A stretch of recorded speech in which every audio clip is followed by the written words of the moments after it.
C'est le paradoxe de l'œuf et de la poule. Mais il dit que la foi se construit. Elle n'est pas passive. Surtout pas. Elle doit être nourrie par des actes. Chaque petite action alignée avec l'objectif renforce cette foi. C'est une boucle de rétroaction positive. Il affirme que c'est ce qui sépare les 2% de gens qui réussissent des 98% Qui se dévalorisent.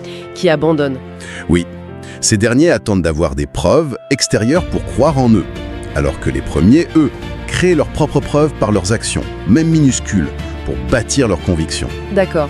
Donc on a la direction avec l'objectif, le carburant avec la motivation, le moteur avec le subconscient et l'accélérateur avec la foi. On a l'impression d'avoir un individu surpuissant.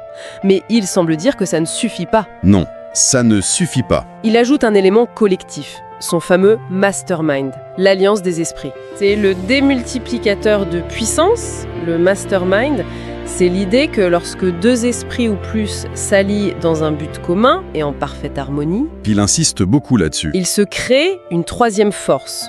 Une sorte d'esprit collectif qui est bien plus intelligent, plus puissant que la somme des esprits individuels. L'anecdote sur Andrew Carnegie est incroyable.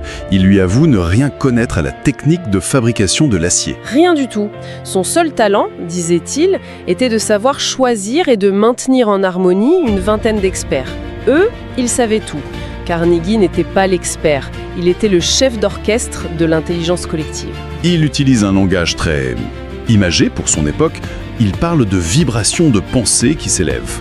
C'est là que ça peut paraître un peu ésotérique pour un public moderne. Tout à fait. Et c'est notre rôle de traduire, je crois. Quand il parle de vibration, il décrit un phénomène qu'on appellerait aujourd'hui l'émulation intellectuelle. La synergie. Le flow collectif, peut-être? Oui, ou le flow collectif. C'est ce qui se passe dans un brainstorming réussi.